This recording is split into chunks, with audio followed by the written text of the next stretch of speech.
I'm a very seasoned political activist in Jamaica. So I have quite a bit of knowledge, and I'm willing to answer any and all questions. And you may not like the answers because they are very straightforward answers. And I only am inhibited by the libel and slander laws. So if I usually go to the edge of the precipice, but don't fall over. I know that. Okay, you can just tell us a little about yourself, you know, who is Mr. Michael Williams and what is Mr. Michael Williams about? Well, as you said, I have been part of the politics of Jamaica from the early 70s. And in 1979, I did come to fame. You posted a picture of me earlier in the day that nobody would recognize. Not even my parents would recognize it, no. Because when even my friends, when they look at it, I'm saying, oh, wait, it's what Fidel Castro doing in that picture. But anyway, that was me way back in 79. I was extremely radical, looked that way and acted that way. Now I am just as radical, but I don't look radical. You can call it that I have evolved in terms of my personality, in terms of my outward personality. Okay. But I left the GLP after 27 years in it because I realized that both the GLP and the PNP are basically the same. One of them put up the front and said they are democratic socialists, but deep down, they are just as corrupt, or maybe more corrupt than the GLP. But the two parties, right, I can tell you, I call Jamaica the Alibaba System, right? And I refer to the GLP all the time as liquor thief and the PNP as big thief, right? Because that is how Alibaba come about. And I am safe to use Alibaba because Alibaba represents 40 thieves and it's 63 of them in the parliament now.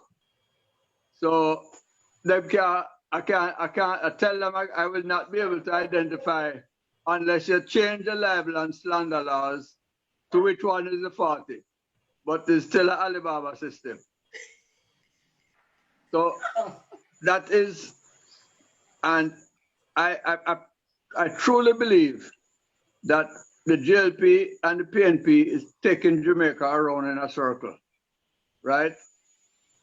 After 56 years of independence, we have not educated our people.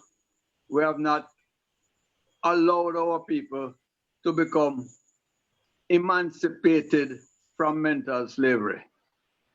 And our first, and I would say my only national hero, that we have 7 of them and I only recognize one, Marcus Garvey. Because Marcus Garvey is the man that spoke the truth, a man that was way beyond his years in terms of he was around in the 1930s and 40s, early 40s, and was actually prosecuted by Norman Manley. And he was defended by a Jew by the name of Leslie Ashenheim, white man, white Jew. That is how it was in those days in the 30s. But Marcus Garvey is a man that said, we need to emancipate ourselves from mental slavery. Bob Marley made it famous, but it's Marcus Garvey's words. Up to now, neither government of the GLP or the PNP, I'm the one that coined the phrase JLPNP, right? Because them is the same. None of them have done anything to fix the education system in such a way that every Jamaican can learn 3 things.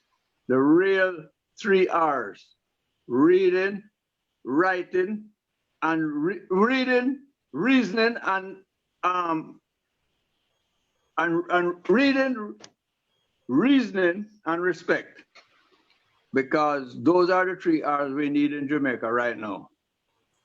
Okay. All the time, the teachers tell you that it's the first 3 R's are reading, writing, and arithmetic. But that is the first thing I'm fooling you, because reading starts with R, writing don't begin with R, arithmetic don't begin with R. So them start to fool us from long time. And them still fooling us now, right? When 5 years ago, when I took up took up this campaign to get reading and reasoning into our schools in Jamaica as a formal system. In other words, every scientist will tell you that children start to learn when they are 6 months in the womb. And if every scientist tell you that, then the first thing you should start to do is teach your child from that time. Well, what do you think the formal education system begin in Jamaica? 5.5 years. That is when you can go into primary school. So between the time you're born to 5 years, if your parents not smart and send you to good early childhood institutions, you don't learn much, because the formal education system begin at 5.5. And I've been begging Edward Seaga first, then Ronnie Twaits, because he was the Minister of Education, then the same Andrew Holness here. I spoke to Andrew Holness in my own living room, and I said to him, Andrew, focus when you become the Minister of Education, focus on early childhood education. Up to now, he is in his 2nd term and going for his 3rd term, right? Because the PNP look like him to have no chance in this one round. And up to now, early childhood education is still in the doldrums. Now, there must be a deliberate action to keep the people 30% right now as I speak to you, and the children leave high school. Out of the cohorts of about 50,000, 30% leaving high school and can't read. If them can't read, them can't reason. Right now in Jamaica, 30% leave high school at 17 and them cannot read. No, that must be a deliberate action. Yes, sir. Right? If the JLP do it and the PNP do it. Now it must be gang up into people. And the reason for that, they want to maintain garrison constituency. Right? Garrisons, if our election is called tomorrow, Colin and company, and 15 constituencies, I can name them, 15 constituencies don't vote for them party already. It's guaranteed. That is more than 25%, or just about 25% of the electorate. Okay, right? One more question, and then I'll go over to Sean. I know he's burning to ask you some questions.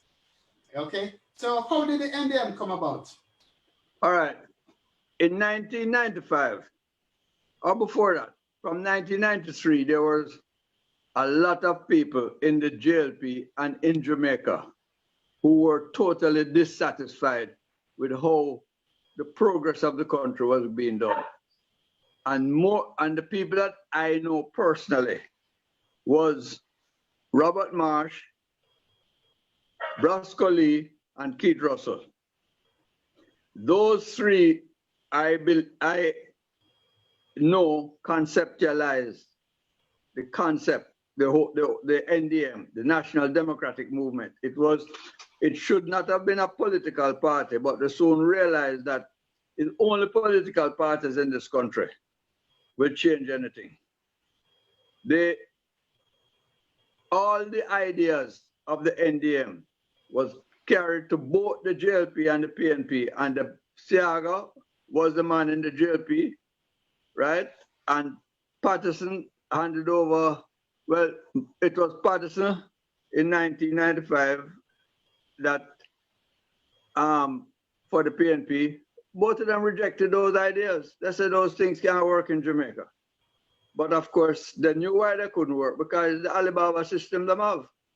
And the Alibaba system cannot coexist with the NDM policies, right? And so it was decided that a movement will be formed. At the same time, they needed a leader. And none of the names that I called were prominent, upfront persons that you could just call them name and everybody in Jamaica would know them.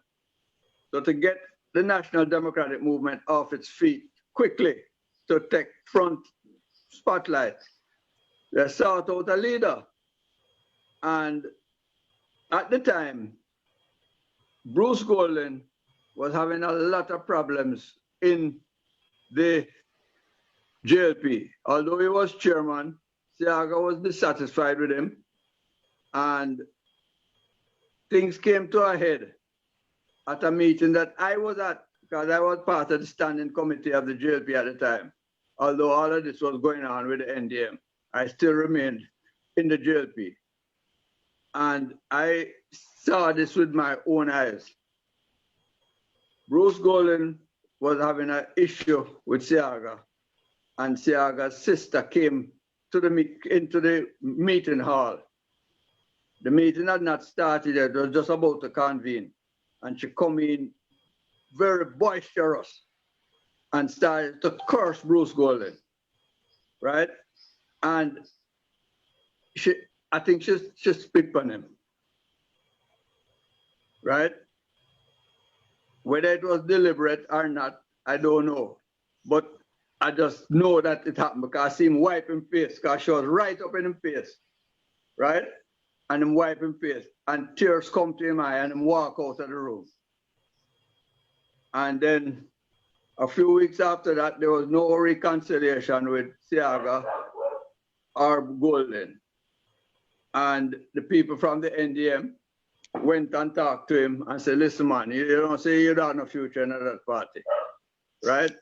And he was convinced to become the first president of the NDM. That is, and the launch took place on the 29th of October, 1995, right? And I think the NDM was enjoying great popularity.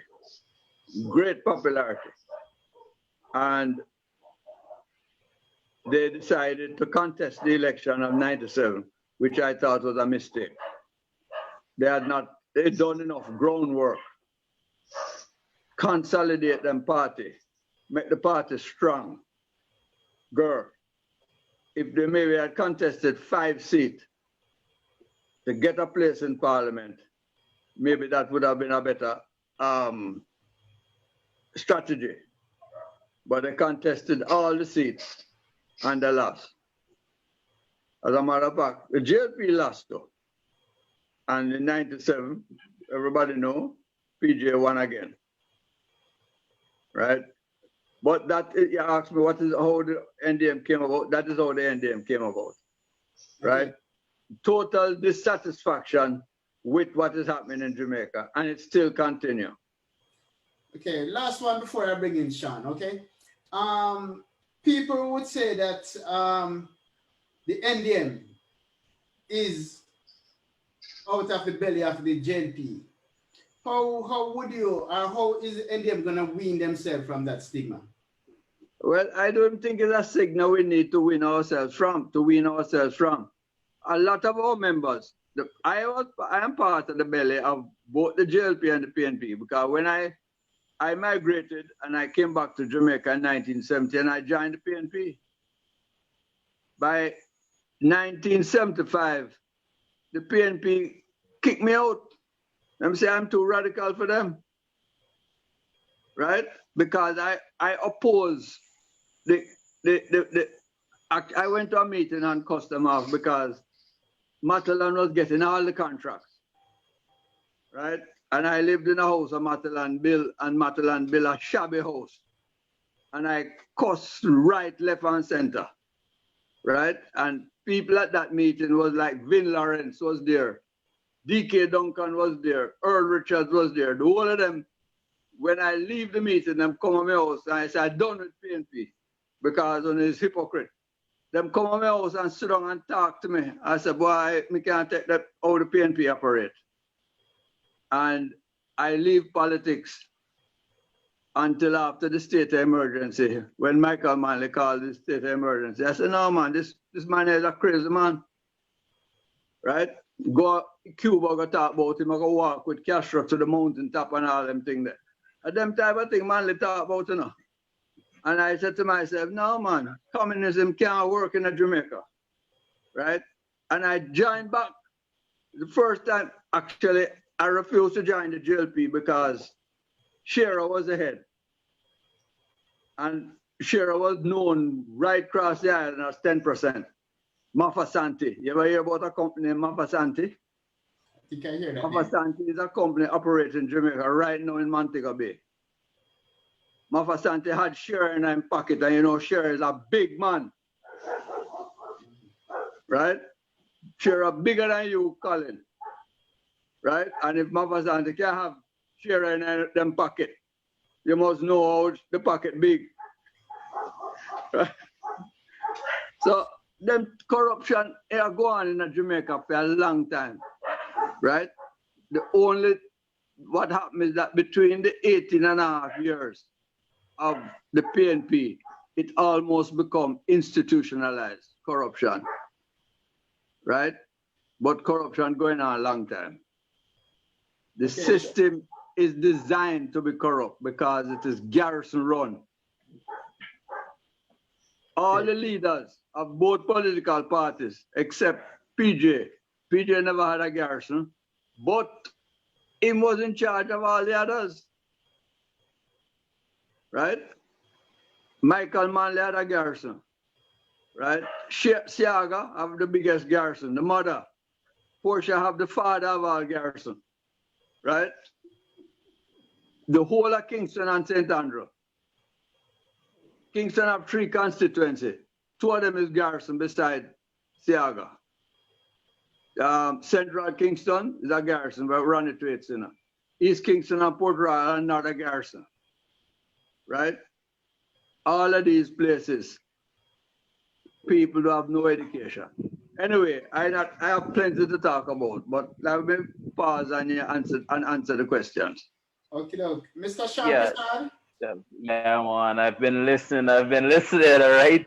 But the part that interests me the most is when he talk about the Alibaba system. And I'm still actually laughing about that part because the party thieves indeed. Where I'm from, sir, and it's a pleasure to meet you, of course. I'm Sean, and this is the first time I'm speaking with you, and I hope that we can get you back to come again on another show. We have a similar system here in the country that I'm from, and it's definitely, I've never been heard it put that way, and I'll definitely have to use that to refer to it, the Alibaba system. What are your thoughts regarding joint or shared governance?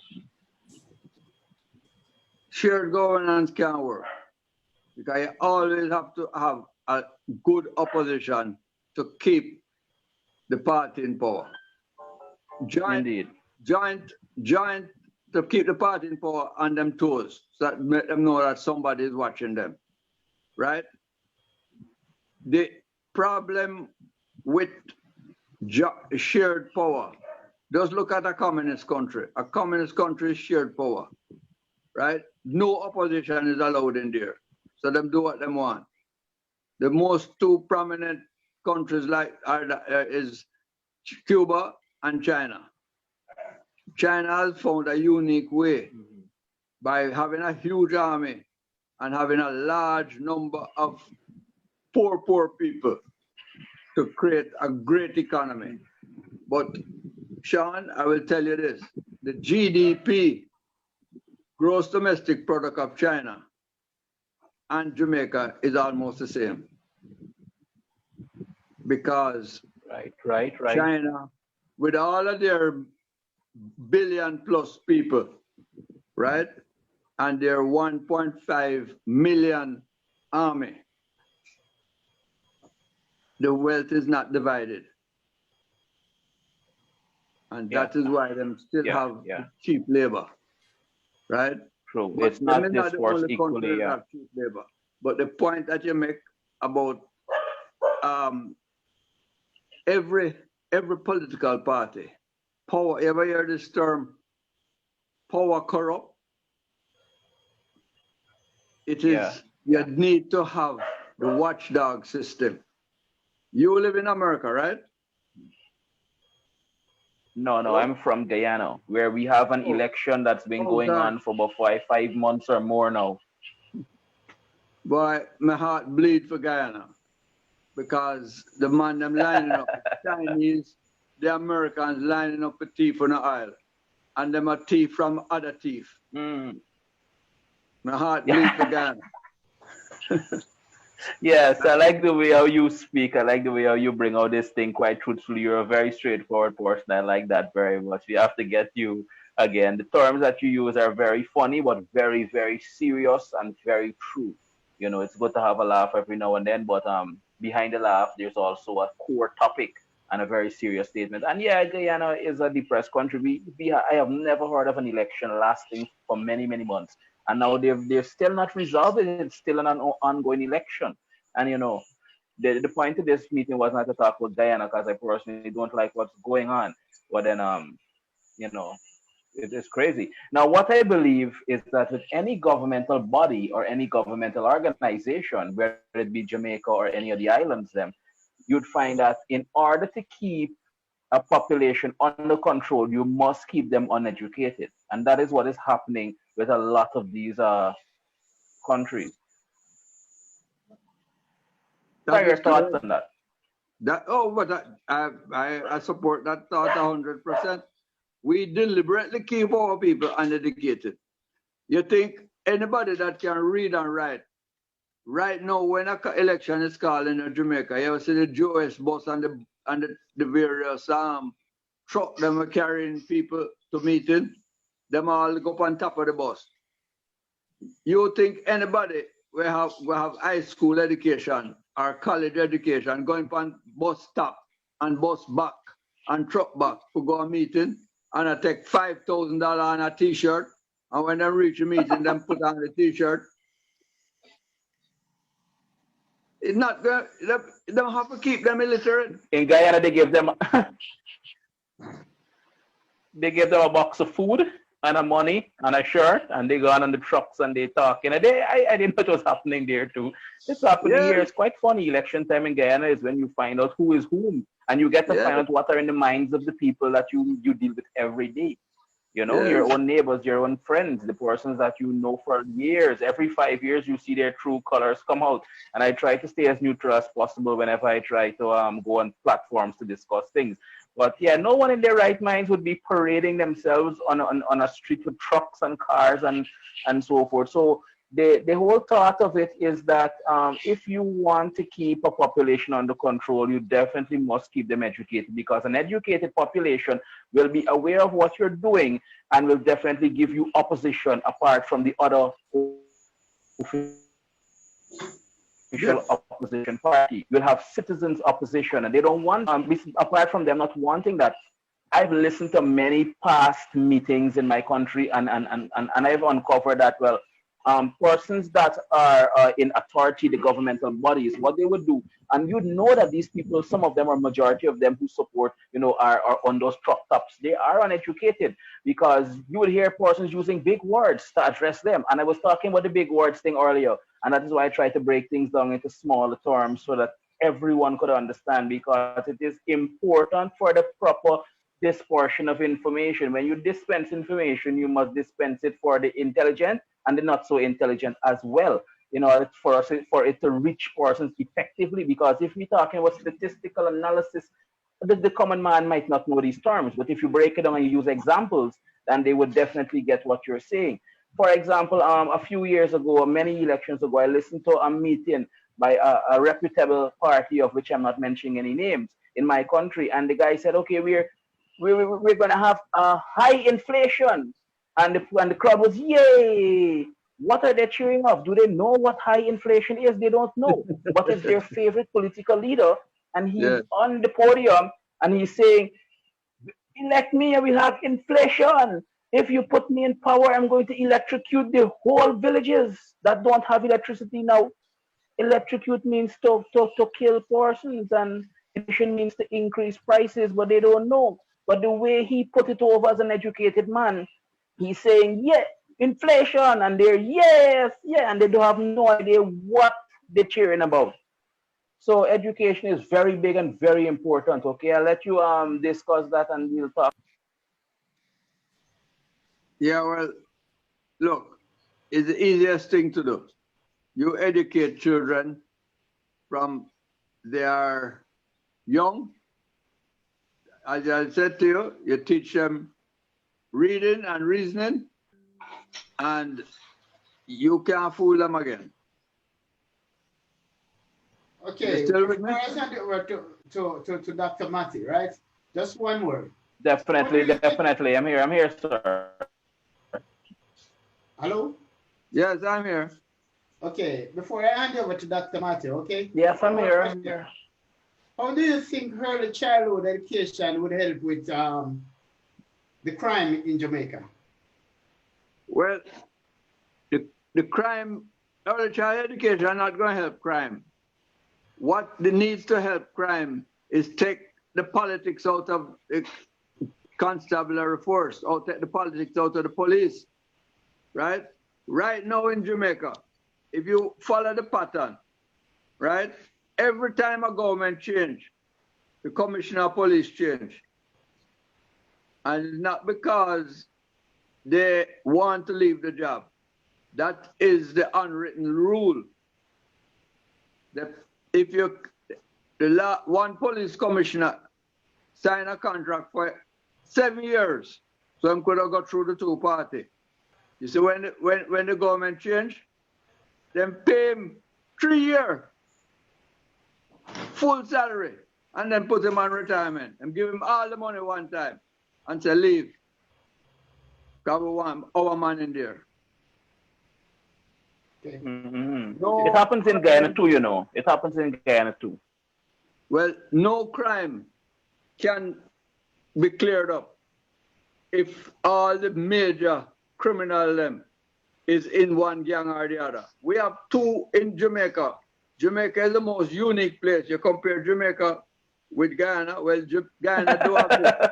Guyana don't have what Jamaica have. We have one order, which is joined to the JLP, and we have Klansman that is joined to the PNP. Two party, two militia, armed to the teeth. Them and the police have the same amount of gun, same size, same everything. Our police force only have 11,000 people, but almost 3 million people. The gang them have more man than the police force. Manpower. And Colin, before you hand the boss over to Dr. Mate, I just want to mention one thing before, because we're going against time. Sir, I'd like to mention something to you and to everyone listening, including the panel here today. You know, education, apart from it being important to understand, you know, having the education and then using it is two totally different things. You know, one can have it, but using it is a different thing. And then when you disperse information, telling the person what it is and for them to understand what you're saying is also a whole different thing. You know, what are your thoughts regarding the dispersal of information? And before you answer, I just want to say that media houses, and I've been talking about this constantly, play a very important role. What you see happening is that your houses censor information. And I'm going to give an example, because I like to give examples when I speak. The example with the censoring, the example with the censoring, the media censoring the information, it's a scenario like this, and the example is as follows. it was reported by the news that a particular news that an accident occurred where a truck slammed into the fence of a bank and caused a lot of injuries and property damage. And as of such, the police are now investigating this matter. That, let's just say, that's the headline. That's what is being dispersed by the media. Now, what they're saying now, they're leaving room for persons to critique the truck driver, the viewing public, because of the censoring of this information by a specific reporter who is associated with the current government or a particular political party. They're censoring the information to say, well, okay, that yes, the truck did slam into the fence of the bank and causing the national bank and causing injuries to persons, just an example. But they did not elaborate as to what really happened. And the viewing public listening to the media and this reputable reporter is going to say, oh, the truck driver must have been under the influence of alcohol and he lost control of the truck.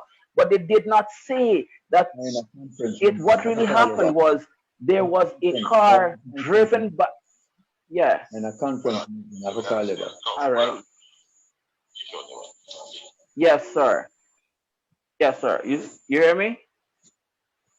Yeah, that question also me? Hello. Yeah.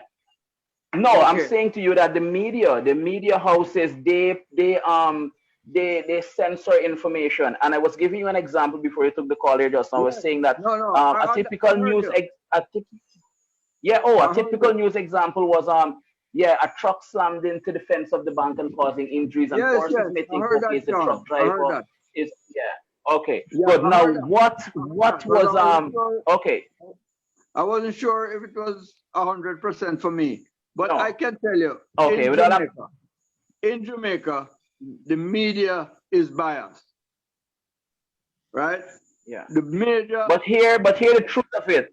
Hear the truth of it before I hand you over to them. When they see the truck driver slammed into the fence of the bank and causing injuries, the particular reporter who reported it censored it to make it seem as if the truck driver was at fault. But in actuality, he did not mention to the public that there was a vehicle traveling east alongside a particular road and it jumped the traffic light.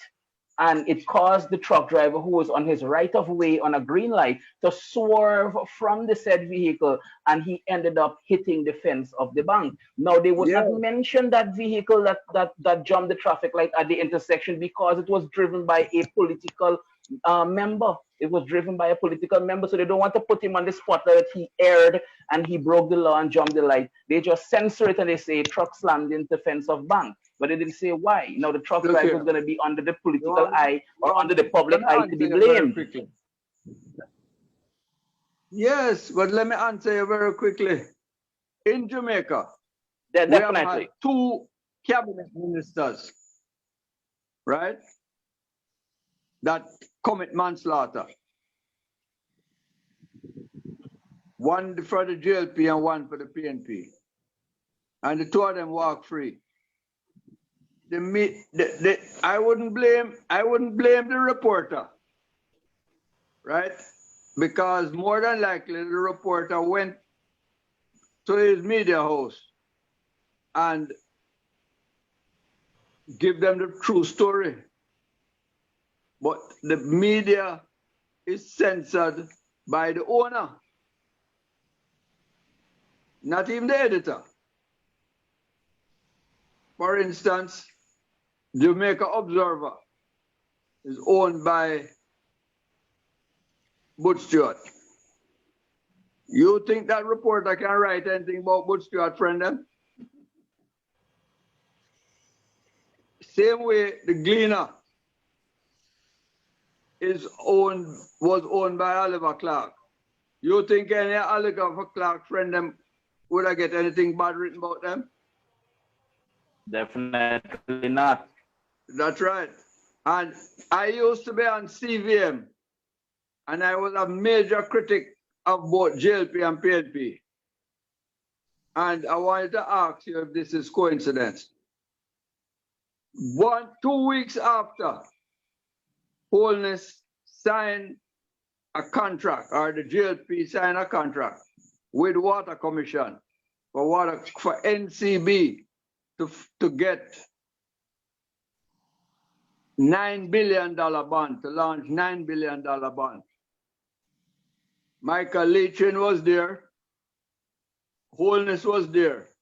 2 weeks after that, them cut me off of CVM because I was criticizing Holness about him being a prime minister of Jamaica and having company registered in St. Lucia. So them don't pay no tax in Jamaica, but them a kill we for pay our tax. And I spoke about it on CVM. And I don't go back on CVM again. And I was a regular feature there for 1 year. Okay. Do you know if Holness registered those businesses in Jamaica as yet? So what?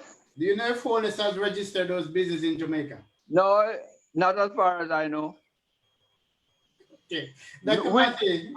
You know the question I asked on CVM? I said, audience, this is Jamaica. I said, I want you to tell me which self-respecting country in the world could I have a prime minister or a president who is leading this country, asking people to pay them tax, and them register them country in them company in another country, so they don't pay tax in Jamaica. Yeah. That is how I put the question. Yeah. No, must be an Alibaba country.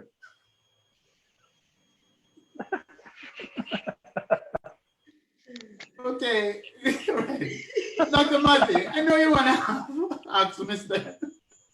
Because we are running out of time now, you know. I mean, it's a very exciting segment, you know. I'm enjoying it a whole lot. But Dr. Matty, it is very interesting. You know, it's really interesting to learn some new things that are going on in Jamaica, and especially the Prime Minister having his businesses registered in another Caribbean country and not in Jamaica. Now the question would go to the Prime Minister, why is this so? But in other lights, I also heard that the former Prime Minister, Portia Simpson, had her stuff in France. I don't know how true it is. No. Not Portia, PJ. It was Portia that they said, and they said it was PJ that brought Portia over there. So I just want to verify, considering Andrew is in St. Lucia. So why are these prime ministers going out of Jamaica with their properties and their businesses while they're forcing the people of Jamaica to pay taxes and all of this? No, let me tell you, because of Alibaba. Doctor, because Yes. of CARICOM, legal opinions, all the legal opinions have already said that it is legal for him to do that. Right? It is legal, but it is not moral. That is my answer. It is legal, but it is not moral. So Mr. Williams, I have a question for you now. What is the current membership levels of your party today? Of your movement, rather, because it's not a party. Well, we have about 300 paid up members right now. But in terms of members on the books, we have over 15,000. But they're not active. And the reason why they're not active is because of us. We have to go out there and engage the people, right? That is how political parties work in Jamaica. It is leader-centric, right? And I can only give you an example of that by showing you the PNP right now. The PNP leader is very unpopular for whatever reason. And the party is in the doldrums, although they have a lot of members. Same way, our leader, and I tell him this all the time, him have to go out there and engage the people, right? I go out and engage the people more than him. And that is why people think I'm the president, but I'm not the president. So and if Peter was to go out there, right, and spend a month amongst the people and talking to them, right, and he would have people with him, but he would be the one talking to them, our membership would shoot up very high because if you look on the polls, we have 1.2 million people registered to vote, and only 50% vote. The rest of them are totally dissatisfied with what is happening in Jamaica. But Peter is hesitant, right? And he's not as outspoken as I am, to tell you the truth. And when you say Peter, I don't want people to get it mixed up. It's Peter Townsend. Oh, sorry, yes, correction. Thank you very much. Peter Townsend, not Peter Phillips. But the two of them having the same problem, you know. Because for one reason or another, Peter Phillips is not going out there and engaging the people. And I'm not engaging them with any new thinking. So until him go out there with some new thinking, I'm not going to turn them on, because him going out there talking about corruption. Nobody no corrupt like PNP. Them is big thief. Everybody know that. You know what my biggest disappointment is? Mr. Williams, but listen, in my opinion, okay, I'm going to be honest. In the 22.5 years of the PNP, okay, compared to 4 years of Andrew Holness, I think Andrew Holness' government has 3/4 or 2/3, if not more than that, allegations of corruption compared to the PNP at this time. In my opinion, I think Andrew Holness' government is the most corrupt government. That is because you're not remembering. No, but I can remember from 1991 come straight up. No, I can name all of the scandals and compare. Look here, 89, Michael Manley win the election. And by 91, them other man named Sam Lawrence, who had a gold sink in him house, ordered by the government and paid for by the government. A gold sink. Gold sink? Yes, a man named Sam Lawrence in Portland. He was an MP for Portland. When them finished refurbish house, right? You know about the first scandal in Jamaica was the furniture scandal, you know? Yeah, right. I didn't know what it was about. Really, I seen it. That's what I said. I could tell about 1991. The last biggest scandal that nobody talk about is Petrojam under Philip Palwell as minister. When them lose $9 billion, when Petrojam have a supervisor, a loading supervisor at the office working. He was the man that load the tank of them. You know the importance of that, man? Him control what fuel going at the tank. Him drop dead at him office one day. And when them go in him office draw, them find $1.2 million in cash in there. Petrojam under Palwell had an internal auditor who was ordered to make an audit report to the board of Petrojam. And him spent months working on the report. And when the time come for him to present the report, him disappear. 1 month later, them find him body in a Bernard Lodge cane piece. That corruption, them don't talk about. But big thief can always find how little thief, because them know everything, right?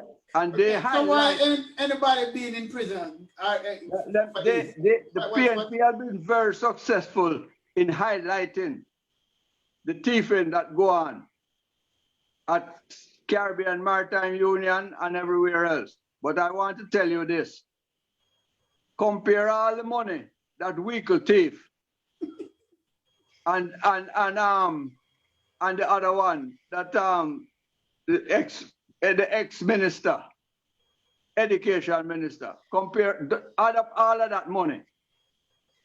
It don't come to net serve, and it don't come to light bulb scandal. You know what net serve is? Net serve was a friend of Palwell, was given a check to refurbish the Goodyear factory in St. Thomas because he is going to organize with a company named NetServe to do all sorts of electronic business. And him get a check for $225 million. And the money disappear and the man disappear. The NetServe scandal. So is it That like is the when- NetServe scandal? Is it where they send back the machine or something of the sort that the machine didn't come here? All right. No, I just telling you about scandal, you know, big scandal. Right? All of those don't come up to, I mean, what the liquor thief them do? It don't add up to them the money yet. Right? But I can tell you this. When Holness get the second term, you're going to have big thief and big thief. Because that is the Alibaba system.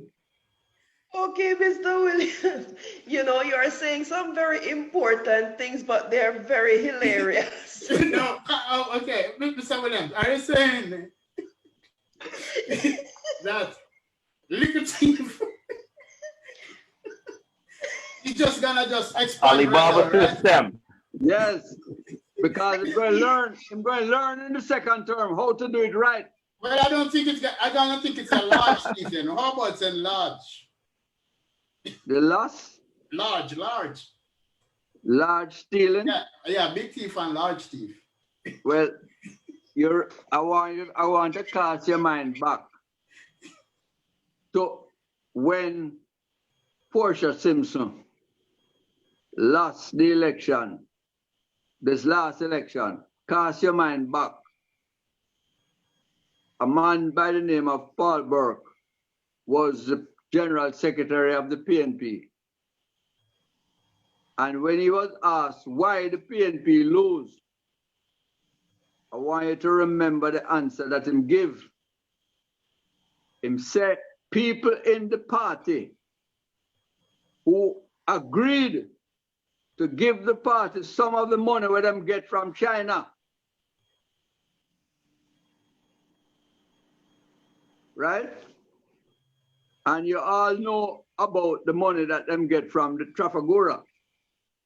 Well, Trafalgar money is chicken feed to what them get from China. And it never go to the PNP secretariat.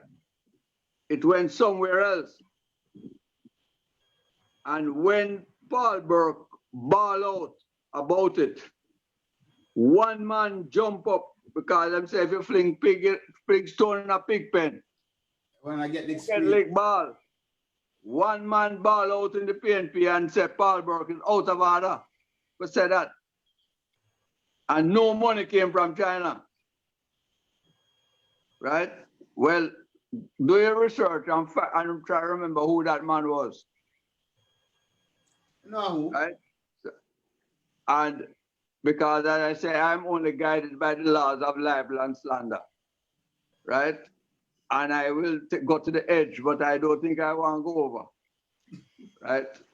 But if I buck you up one day and I make sure say you don't have no cell phone to turn on, I will give you all the details.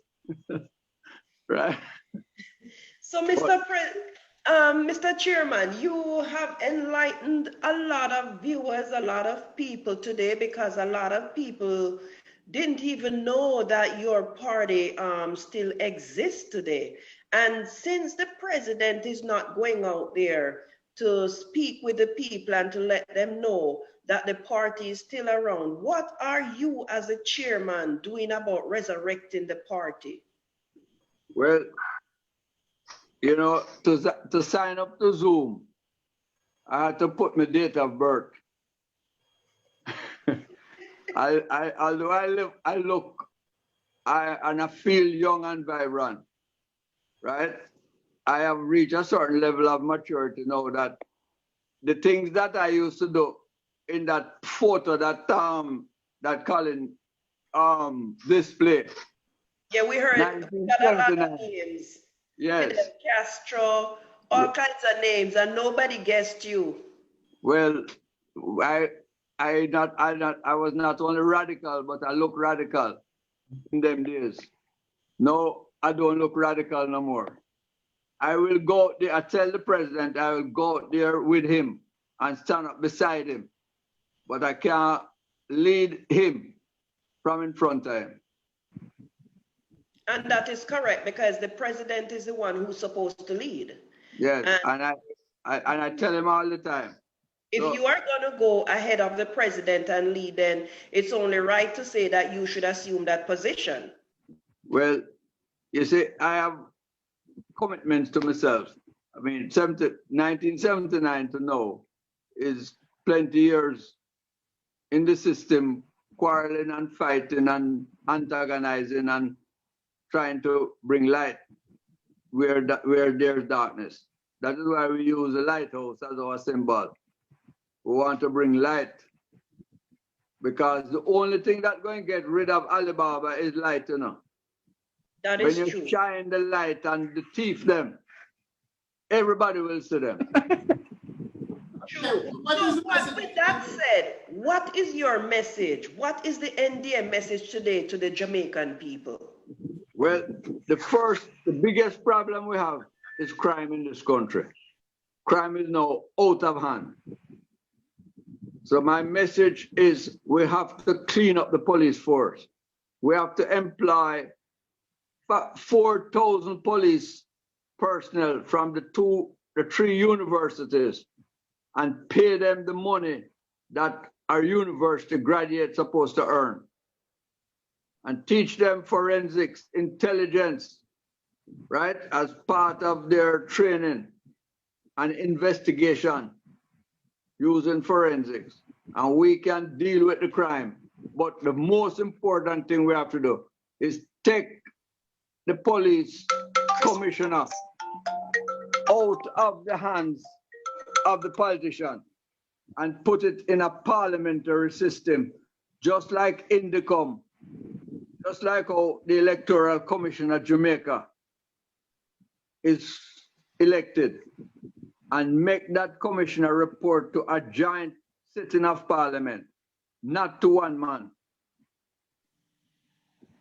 And we will get a clean police force who will go after the thief them anywhere, even if in a Jamaica house and for go fame. Right? Nobody must be exempt. Once you do that, you remember, if you're a student of history, you should remember Lee Kuan Yew and Singapore. Singapore is just as corrupt as Jamaica, you know. And when Lee Kuan Yew get in, him say, all right, all on a thief, on a stop thief now. And the first man him lock up was him good friend. And when him lock up him good friend, the people of Singapore say, but Lee Kuan Yew serious? Because if him lock up him good friend, that means him lock up me and you too. So well, you friend as an example. You made an example. Which one of the JLP, PNP, I lock up them good friend? When I tell you two cabinet ministers commit manslaughter and then walk free. Yes, and I have one last question for you because I know time is against us. Will the NDM contest the next upcoming general election? No, we don't have the funding and we don't have the people in place. And one of the things that we contest on is that no MP must be a minister. So the MP must go in his constituency and work with the people and live with the people and get the people. One master you must serve if you are an MP. Serve the people of your constituency. So you can't be running a ministry. You cannot be running a ministry and run a constituency. You can't do it. Correct, yes, right. We want the Prime Minister to be elected by the people, one man, just like how it happened in other. So when you can elect a Prime Minister and you have a different ballot for the MP. So, Mr. Williams, do you think that policy now, no MPs being a minister could get you elected or get the NDM elected with that policy? How would you? If we can attract the funding is our biggest problem. We can encourage. Peter Phillips said that Peter Townsend is a lawyer, and he's also an insurance executive. And him have to work. I don't reach the age of maturity now that I don't have to do a 9 to 5. I am fortunate. I have whole heap of time can schedule myself and do all sorts of things. But him have to become economic independent, and that is a problem. I said to him, "Are you economically independent?" And him say yes. But it don't look like him was really economically independent. You need a person who the only time him look behind is if you watch him back. You can't be a leader of a political party and you're worried about tax man coming by you or this man coming by you, or when you're going to get your salary, if Sajukor head is going to pay you tomorrow. That's the problem. So would you ever consider? We need money. We need money. And we need our president have to become a certain amount of independence. Those are the hurdles we have right now. So do you think the party would benefit from someone else as president? If the person is ready all I asking for is a person who is economically independent, so them can't be bribed or them can't be coerced with money, number one, and two, him have to be fearless. Because when one other and clansman find out, say, you're going to mash up them dolly house, them are going to come for you too. Because that is the reality of life.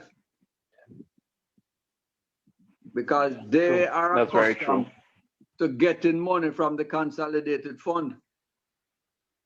And under the NDM system, that now work. But we have to, first thing we have to do is get the police truly independent so them can deal with one another and clansman. Right now, you know what the state is, Doc? We have one another and clansman in the police force. And that's a problem. So we have a clique. That is why we needed 4,000 clean people from university. Mm-hmm. Bring them in. I agree. Pay them university salary. I agree. How are you going to select those persons? How would you